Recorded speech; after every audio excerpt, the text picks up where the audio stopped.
wabarakatuh. Saya Muhammad Jazlan Muhammad Nur Rashid dan kami dari kumpulan bab 8 akan membahas tajuk etika sebagai isu kefalsafaan. Tanpa berlengah lagi, mari kita sama-sama mengenali apa itu bab 8 iaitu etika isu kefalsafaan. Okey, sebelum itu saya ingin menerangkan hasil pembelajaran untuk kita apabila kita telah mengenali bab 8 ini. Iaitu yang pertama, kita dapat menjelaskan isu-isu pemikiran dan falsafah yang melibatkan etika-etikanya. Yang kedua, cabaran untuk kita dapat menganalisis cabaran relativisme dan dualisme dalam falsafah etika. Dan yang ketiga, membincangkan gagasan dekolonisasi dan kearifan tempatan dalam konteks masyarakat Malaysia.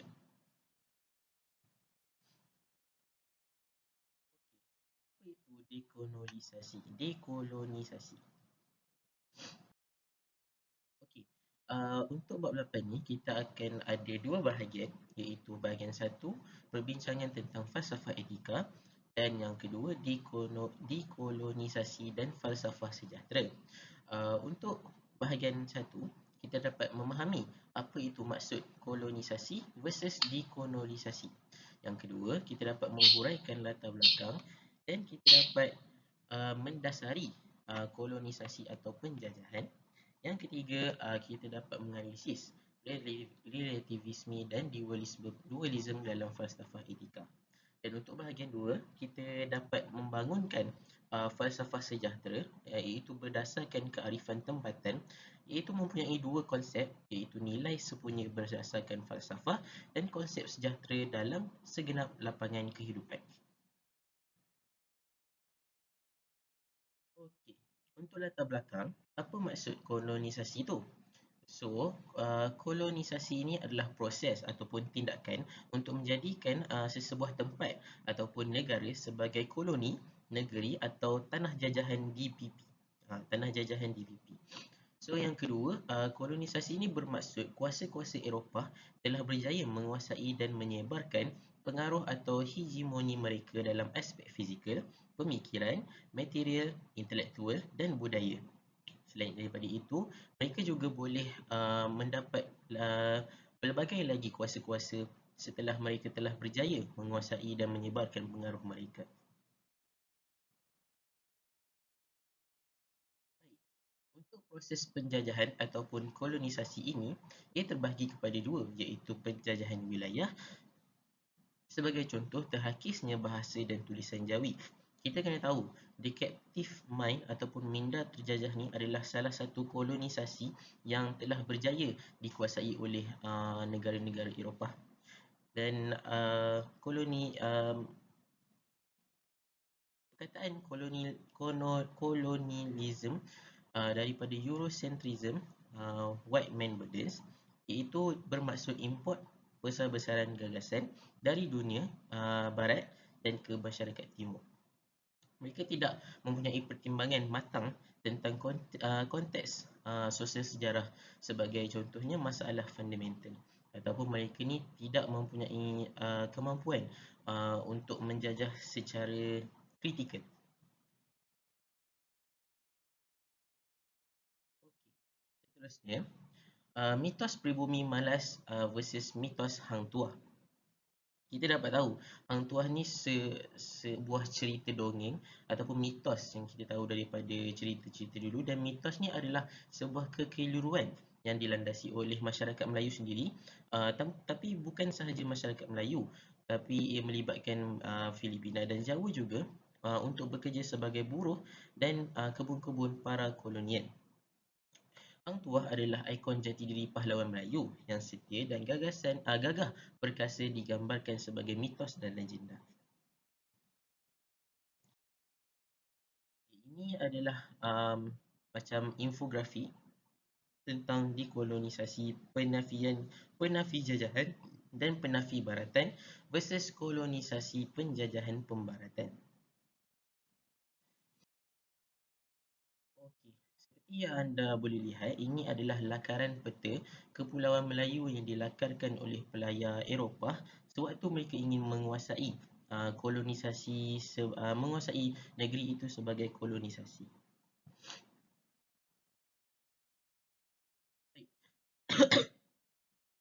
Baik, untuk pada tahun 1492 terjadinya kejatuhan Alhambra, Granada dan Andalusia, iaitu negara-negara Islam. Dan dari genosid kepada epistemisid, dari penghapusan manusia kepada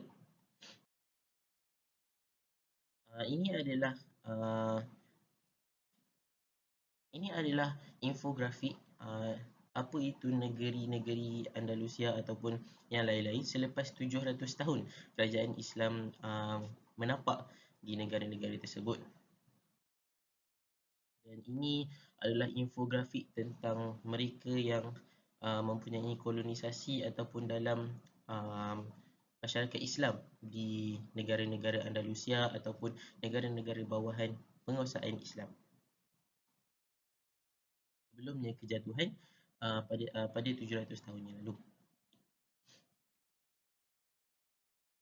Itu sahaja daripada saya. Saya akan serahkan tugas perbahasan kepada kawan saya yang lain. Sekian, terima kasih.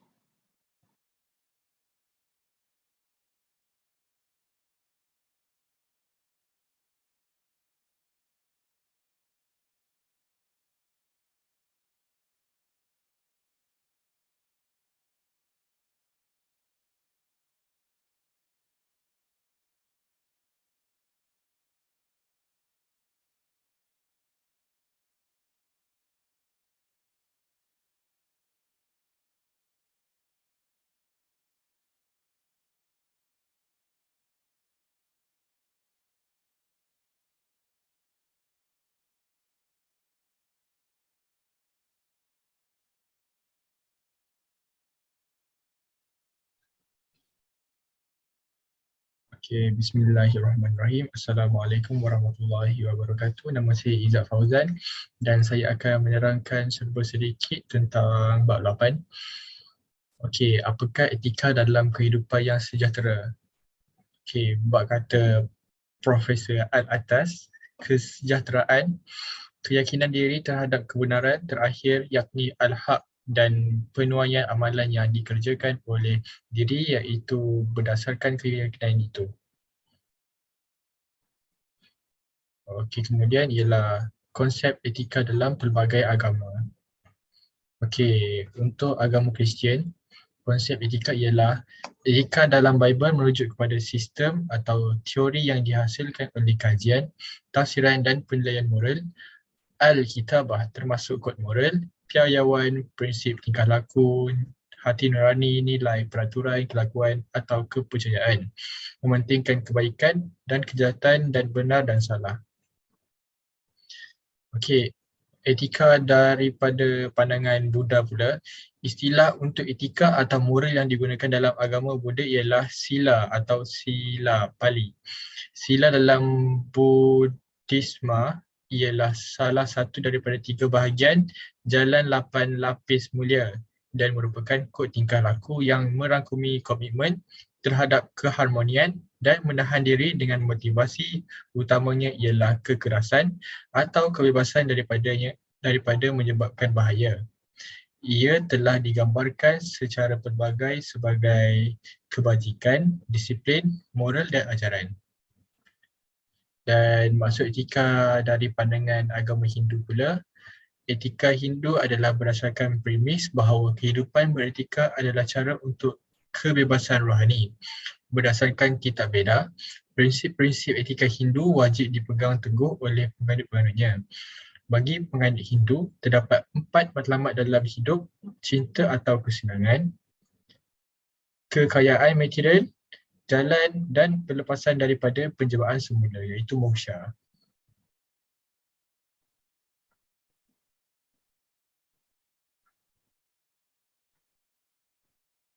Warahmatullahi wabarakatuh. Saya Izzat Fauzan bin Ismail dan hari ini saya akan menerangkan tentang bab 8 iaitu dekolonisasi. Okey, objektif bab 8 terbagi kepada 2 iaitu bahagian 1 dan bahagian 2.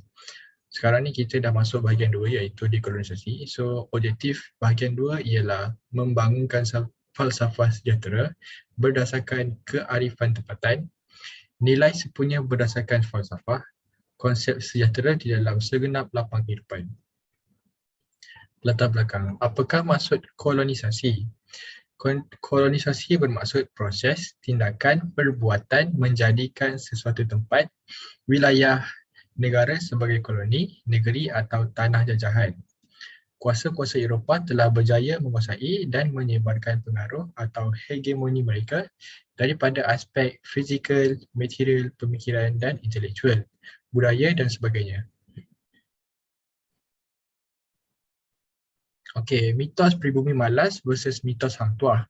The Myth of the Lazy Native, a study of the image of the Malays, Filipinos and Javanese from the 16th to the 20th century and its function in the ideology of colonial capitalism. Mitos ini adalah sebuah kekeliruan yang dilandasi penolakan masyarakat Melayu, Filipina dan Jawa untuk bekerja sebagai buruh di kebun milik para kolonial.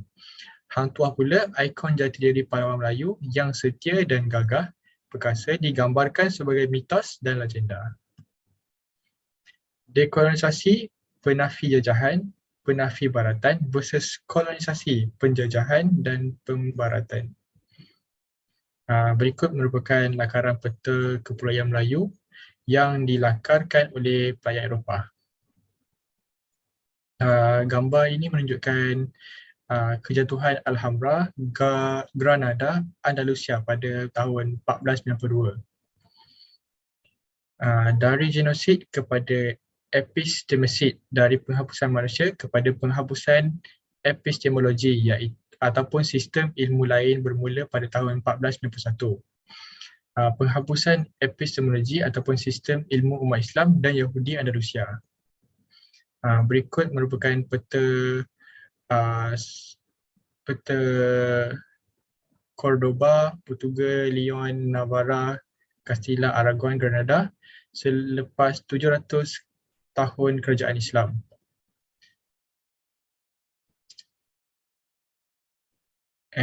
Gambar ni menunjukkan buku-buku yang dibakar. Dia simbolik kepada ilmu-ilmu yang dihapuskan.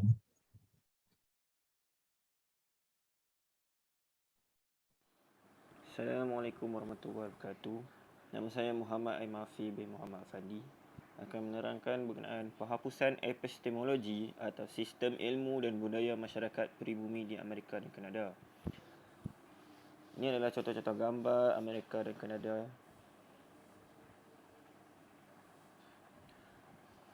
Tiga, penghapusan epistemologi atau sistem ilmu lain bermula 1491 dan 3, penghapusan epistemologi atau sistem umat Afrika melalui penghambaan. Ini adalah jalan-jalan di mana Afrika dijajah, jalan-jalan laut menunjukkan Afrika dijajah. Ini adalah gambar berkenaan The Slave Road.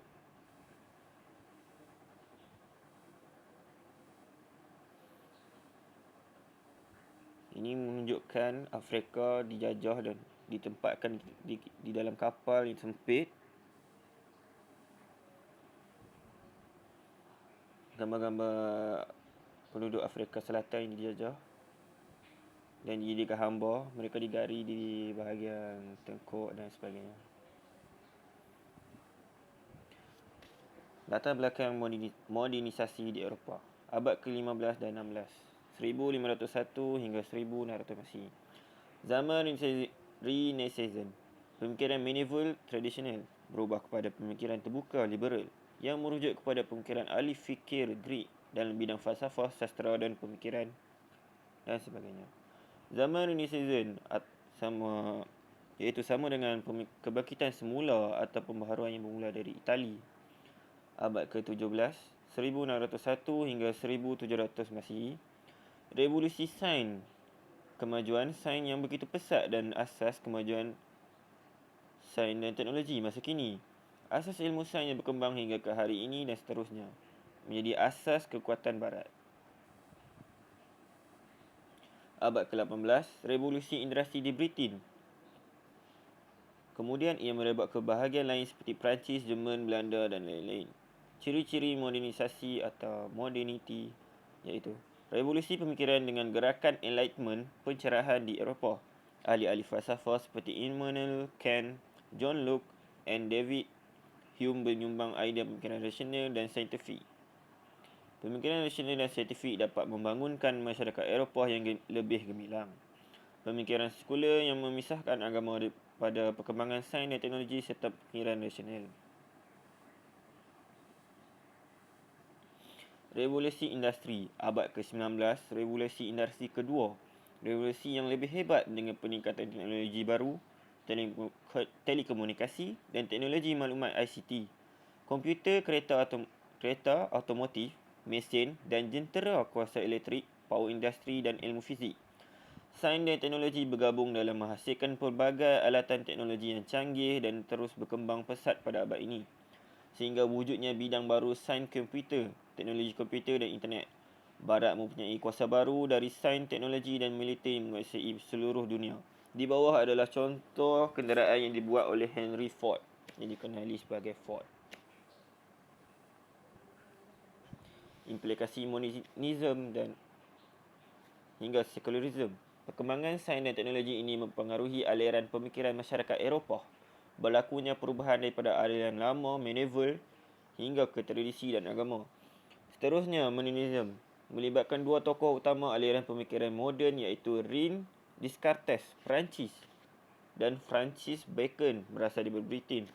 Pemikiran ini telah mempengaruhi sikap dan pemikiran orang barat yang akhirnya membentuk worldview dan sikap mereka dalam pelbagai disiplin ilmu, termasuklah sikap mereka terhadap alam sekitar, pendidikan, etika, politik, ekonomi, bebas daripada agama dan makna rohaniah iaitu spiritual meaning. Francis Bacon 1561 hingga 1626, seorang ahli falsafah dan negarawan British yang banyak menulis tentang perkembangan aliran baru iaitu ilmu sains dan teknologi. Beliau terkenal dengan metod kajian saintifik. Bagi Francis Bacon, ilmu perlulah menjadi sesuatu hasil yang praktikal, bukan sekadar kesefahaman dan hanya menjawab persoalan teoretikal iaitu intellectual curiosity. Berlakunya pertarungan atau pertentangan contestation di antara alam dan manusia. Manusia sering tewas dalam pertentangan tersebut. Contohnya bencana alam, gempa bumi dan banjir boleh memusnahkan keadaan manusia kerana manusia gagal menangani masalah yang ditimbulkan oleh bencana alam. Bagi mengatasi perkara ini, manusia perlu menguasai ilmu untuk menghasilkan teknologi yang membolehkan manusia menguasai alam. Sekian, terima kasih. Nama saya Ahmad Irfan Azhad bin Azman dan saya akan meneruskan pembentangan mengenai Francis Bacon, René Descartes dan implikasi modernisme sekularasi terhadap alam. Kita mulakan dengan Francis Bacon terlebih dahulu. Francis Bacon merupakan seorang ahli falsafah dan negarawan British yang banyak menulis tentang perkembangan aliran baru seperti ilmu sains dan ilmu teknologi. Beliau dilahirkan pada tahun 1561 Masihi. Beliau terkenal dengan metod kajian saintifik. Bagi beliau, ilmu perlulah menjadi sesuatu hasil yang praktikal, bukan sekadar kefahaman dan hanya menjawab kepada persoalan teoretikal semata-mata yang dikenali sebagai intellectual curiosity. Francis Bacon berpendapat bahawa sekiranya berlaku pertarungan atau pertentangan atau contestation di antara alam dan manusia, manusia akan tewas dalam pertentangan tersebut. Sebagai contoh, bencana alam seperti gempa bumi dan banjir yang boleh memusnahkan kehidupan manusia kerana manusia gagal menangani masalah yang ditimbulkan oleh bencana alam. Francis Bacon juga berpendapat bahawa bagi mengatasi perkara ini, manusia perlu menguasai ilmu untuk menghasilkan teknologi dan membolehkan manusia untuk menguasai alam. Seterusnya, kita lanjutkan dengan falsafah Francis Bacon. Francis Bacon memperkenalkan metafora menaluki, menguasai dan mengawal alam supaya manusia dapat menguasai dan mengawal alam. Di dalam novel The New Atlantis, institusi penyelidikan House of Solomon telah menjalankan satu kajian saintifik untuk menyelesaikan masalah manusia. mengatasi kebuluran dan kekurangan hasil tanaman ketika itu, sehingga tercetusnya teknologi yang dikenali sebagai teknologi agro ataupun agriculture teknologi dan teknologi kejuruteraan ataupun engineering teknologi. Di dalam drama Goethe, pemikiran barat dianggap sebagai fortune yang menggerakkan karakter Faust kerana menyarankan manusia dan kuasa untuk menakluki dan menguasai alam. Hal ini juga disebut di dalam Will to the Power oleh Friedrich Nietzsche. Seterusnya, kita lanjutkan pembentangan kita dengan seorang lagi ahli falsafah yang bernama René Descartes. René Descartes merupakan ahli falsafah, saintis dan ahli matematik Perancis yang dilahirkan pada tahun 1596 Masihi. Beliau memperkenalkan mind-body problem, iaitu pemisahan antara jasad dan juga roh. Descartes bermaksud pemisahan antara alam jasad dan alam minda. Bagi René Descartes, beliau berpendapat bahawa tiada hubungan yang harmonis di antara keduanya, iaitu jasad dan juga roh. Beliau juga memperkenalkan ideologi pemisahan jasad dan roh dari segi pemikiran yang dinamakan the mind-body problem. Beliau juga berpendapat bahawa alam fizikal adalah alam yang mati kerana tidak bergabung dengan alam roh. Alam yang mati boleh diperlakukan oleh manusia yang hidup. Alam ini bersifat neutral dan boleh diperlakukan sesuka hati. Oleh itu, alam ini boleh dikaji secara saintifik dan sikap terhadap alam adalah sama dengan sikap terhadap sesuatu yang tidak bernyawa. Di dalam mechanical filosofi, salah sebuah aliran Descartes, alam ini dilihat sebagai satu jentera yang besar, iaitu mechanical dan fizikal semata-mata. Alam adalah jasad yang tidak bernyawa yang bergerak mengikut hukum alam, iaitu hukum fizikal semata-mata yang neutral.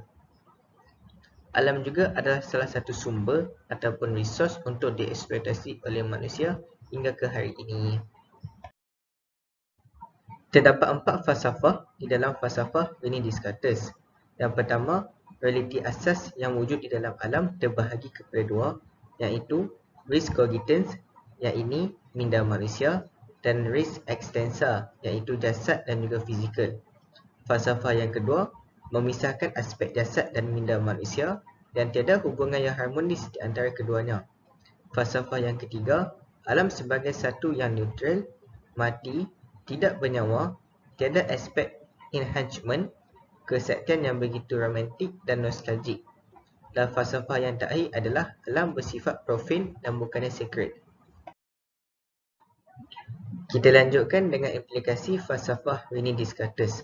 Di dalam falsafah beliau, iaitu pemikiran the mind-body problem, kesan-kesan yang kita boleh lihat daripada falsafah beliau adalah alam fizikal dilihat sebagai alam yang mati, fahaman falsafah bersifat mekanikal, dan alam hanya untuk dieksploitasi semata-mata. Dan ini menyebabkan alam tidak bergabung dengan aspek kerohanian. Pada abad ke-17, fahaman falsafah mekanikal dan fizikal semata-mata, iaitu mechanical philosophy, oleh René Descartes ini berpendapat bahawa alam sebagai neutral, jentera besar yang tidak bernyawa. Hal ini menyebabkan alam dilihat sebagai gigantic machine, iaitu hanya salah satu sumber eksploitasi tanpa mengira kesan sampingan. Sebagai contoh, eksploitasi alam untuk kepentingan ekonomi. Hal ini menyebabkan akan timbulnya kesan-kesan negatif kepada manusia sekiranya pemikiran René Descartes ini masih diteruskan oleh manusia. Seterusnya, implikasi modernisme sekularisi terhadap alam. Apakah maksud modernisme? Di dalam Encyclopedia Britannica, modernisme bermaksud in the fine arts, a break with the past and the concurrent search for new forms of expression. Modernism fostered a period of experimentation in the arts from the late 19th to the mid-20th century, particularly in the years following World War I. Apakah makna ayat tersebut? Makna ayat tersebut adalah modernisme merupakan perberhentian ataupun perhentian daripada pemikiran yang lampau dan dalam masa yang sama pencarian bentuk-bentuk baharu untuk diungkapkan dan digambarkan. Modernisme ini berlaku di antara tahun 19 century ke 20 century. Lebih spesifik lagi, berlaku selepas Perang Dunia Pertama. Kita lihat implikasi modernisme sirkulasi terhadap alam. Yang pertama, memisahkan aspek fizikal daripada aspek kerohanian. Yang kedua, kemusnahan alam sekitar, yang mana alam sekitar tidak ditadbir dengan baik dan akan menyebabkan pencemaran seperti pencemaran air dan pencemaran bunyi. Dan juga pencemaran udara. Seterusnya, alam bebas dieksploitasi oleh manusia yang akan menyebabkan global warming, masalah ekologi dan ancaman nuklear serta masalah-masalah lain yang boleh mengganggu manusia dan dunia. Sekian daripada saya. Bismillahirrahmanirrahim. Assalamualaikum warahmatullahi wabarakatuh. Nama saya Nabi Fazal Al-Jazari. Saya akan menyambung slide seterusnya, iaitu tajuknya adalah dekolonisasi, penafi jajahan dan juga penafi baratan. Apakah yang dimaksudkan dengan dekolonisasi? Dekolonisasi ini adalah proses di mana kita membebaskan diri kita daripada elemen penjajahan ataupun kolonial. Di mana pembebasan ini terdiri daripada dua aspek, iaitu fizikal dan juga spiritual. Sebagai contoh, penjajahan minda, akal budi, jati diri budaya dan pemikiran kita. Okay. Selain itu, pembebasan jiwa dan akal budi ini daripada dua unsur dua kolonialisme dan segala bentuk pemikiran yang bertentangan dengan jati diri kita, nilai agama dan paksi ketuhanan. Okey. Untuk melakukan pembebasan ini, kita ada prasyarat dia, di mana pembebasan ini daripada konsep-konsep utama yang berakar umbikan ideologi barat. Kita kena bebaskan diri kita daripada ideologi barat. Sebagai contohnya adalah world view dan sistem pendidikan yang bersifat dualism, yang mengiktiraf dua hakikat yang terpisah, di mana alam semesta iaitu alam fizik dan makna rohaniah iaitu metafizik, dan pencipta makhluk dan pencipta iaitu al-khaliq. Okey, seterusnya konsep alam dalam agama Islam. Okay, sebagai manusia, kita adalah hamba yang diamanahkan untuk mentadbir alam ini.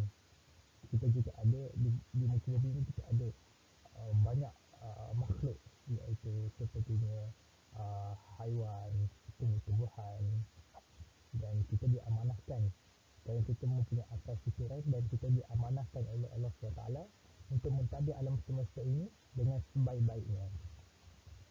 Yang kedua, alam adalah tanda dan bukti kewujudan Allah yang perlu ditunaikan haknya. Alam ini adalah milik Allah dan manusia hanyalah pemegang amanah. Dan alam ini diciptakan untuk manfaat manusia dengan hak tertentu. Okay. Seterusnya, tajuk Taoism. Taoisme ni adalah falsafah daripada negeri China, yang mana maksudnya adalah manusia haruslah selari dengan pergerakan alam. Flow of nature, tidak menentang perjalanan alam, mementingkan keharmonian di antara alam dan manusia, masyarakat yang primitif. Dan dalam falsafah ini juga dia menetapkan di mana alam ini tidak mati, iaitu dia ada aspek spiritual, dan akhir sekali alam ini sesuatu yang hidup, bersifat bukan prosing. Seterusnya adalah dekolonisasi, pembebasan jiwa dan akal budi daripada kolonialisme dan segala bentuk pemikiran yang bertentangan dengan nilai agama dan paksi ketuhanan.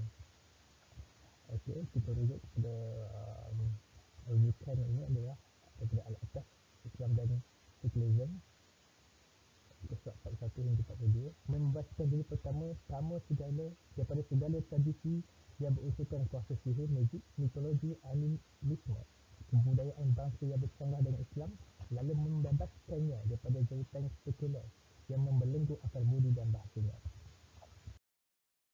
Seterusnya, membina falsafah baru dan kearifan tempatan. Yang pertama adalah pandangan alam, worldview, dan nilai hidup yang berasaskan keyakinan hidup bertuhan dan beragama. Rukun negara yang pertama, kepercayaan pada Tuhan menunjukkan nilai berasaskan nilai hidup beragama berasas Islam, manusia sebagai khalifah, konsep takhir iaitu manfaat alam untuk manusia. Itu juga diuraikan Al-Quran, iaitu janganlah kamu melampaui batas. Seterusnya, hubungan seimbang di antara Tuhan, manusia dan alam.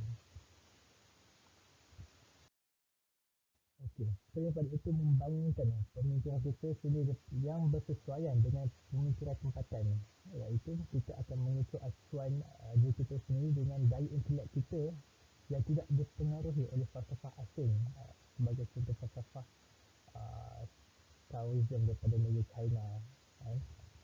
Taois itu falsafah yang mementingkan aspek ketuhanan seperti yang telah termaktub dalam rukun yang pertama, iaitu kepercayaan kepada Tuhan. Worldview of Islam bermaksud manusia adalah hamba dan wakil Tuhan di atas muka bumi ini, atau khalifah yang bertanggungjawab untuk mentadbir dalam memakmurkan alam semesta yang dicipta oleh Allah Subhanahu Wa Taala, di mana alam ini terdiri daripada manusia, makhluk-makhluk lain seperti haiwan, tumbuhan dan alam semesta. Dan manusia juga tidak boleh melampaui batas dalam menguruskan alam. Bagi contoh, tak bolehlah kita memusnahkan alam sekitar, bagi contoh melakukan pencemaran. Kita kena jaga alam sekitar kita. Sebab apa? Sebab kita adalah khalifah yang diamanahkan Allah Subhanahu Taala untuk memakmurkan alam ini. Konsep-konsep utama worldview of Islam, khususnya Tuhan alam iaitu manusia, dijelaskan semula secara adil untuk dihayati oleh para pelajar. Prinsip etika yang berteraskan agama sewajarnya dijadikan kepentingan dalam mata pelajaran dan institusi pendidikan. Bismillahirrahmanirrahim. Assalamualaikum warahmatullahi wabarakatuh. Nama saya Muhammad Ahmad Amsyar bin Azran. Saya akan menyambung falsafah sejahtera dan kearifan tempatan. Falsafah pendidikan kebangsaan FPK ditubuhkan untuk menjadikan insan itu seimbang, kerana pendidikan hari ini hanya berbentukan ekonomi, iaitu market driven cost. Perkara ini tidak sepatutnya berlaku kerana pendidikan tidak sepatutnya mementingkan dari aspek pasaran dan ekonomi semata-mata. Sebaliknya, kursus-kursus yang seperti kemanusiaan, iaitu humanities, perlu diambil berat dari segi aspek pembangunan kerohanian, intelek dan kemanusiaan. Hal ini akan menjadikan pendidikan itu lebih seimbang berbanding sebelum ni, kerana apabila kerana hari ini kursus-kursus di IPT hanya berorientasikan pasaran. Daya intelektual di sendiri, falsafah dan kearifan tempatan perlu dibangunkan dalam membangun negara. Hal ini sama seperti dalam masyarakat, supaya masyarakat dapat membangun secara seimbang, sejahtera dan harmoni sesuai dengan kerangka masyarakat Malaysia yang menjunjung nilai agama dan pasti ketuhanan. Dalam masa yang sama, kesejahteraan atau kebahagiaan yang seimbang dari yang hakiki, jasmani dan rohani di dunia dan di akhirat. Nilai-nilai adab, akhlak, etika dan kebenaran mempersaksikan agama dan ketuhanan. Dan seterusnya, manusia yang beradab, seimbang dan sepadu akan membina peradaban yang sejahtera dan dinamik demi mencapai kemaklumat, kebahagiaan insan dan kesejahteraan yang seimbang di dunia dan akhirat. Yang ketiga, kerangka pendidikan yang sepadu, ta'adib, iaitu insan beradab. Insan perlu beradab pada Tuhan dan Rasulnya, iaitu Allah dan Rasul. Yang kedua, pada dirinya. Yang ketiga, pada ahli keluarganya. Yang keempat, pada masyarakatnya. Dan yang terakhir ialah alam sekitarnya. Yang keempat, kerangka epistemologi, ilmu yang sepadu demi mencapai kesepaduan dan keseimbangan, iaitu ilmu jasmani rohani. Yang kedua, ilmu dan amal. Yang ketiga, ilmu naqli dan akhli. Yang keempat, yang kelima, ilmu fardu ain dan ilmu fardu kifayah. Yang keenam, adab individu dan peradaban, iaitu masyarakat. Yang terakhir ialah kebahagiaan dunia dan di akhirat. Seterusnya, kesepaduan jasad dan ruh, ilmu fardu ain dan ilmu fardu kifayah. Bagi ilmu fardu kifayah, selari dengan jasad dan panca indera manusia seperti melihat, mendengar dan merasa. Manakala ilmu fardu ain selari dengan unsur rohaniah insan, iaitu roh, nafs, qalb, iaitu hati, iaitu akal. Secara umumnya, bagi rumusan pada bab ini, Profesor Alatas pernah berkata, agama perlu terus memastikan keseimbangan dalam kehidupan manusia. Oleh itu, kita tidak boleh mengasingkan diri dari perkembangan sains dan teknologi. Kita harus melibatkan diri bagi meneliti, mempelajari dan memahami prinsip-prinsip bidang ini bagi memastikan sejauh mana kebersesuaian atau bercanggahnya dengan tamadun kita sendiri, bagi membuat saringan yang betul tentang penerimaannya ke dalam cara hidup kita. Pemisahan sains kemanusiaan dan keagamaan akan menyekat perbincangan yang membawa faedah bersama antara yang satu dengan yang lain. Kesimpulannya, dalam bab ini, kita perlu memahami maksud kolonisasi, iaitu penjajah, dan dekolonisasi, penafi jajahan.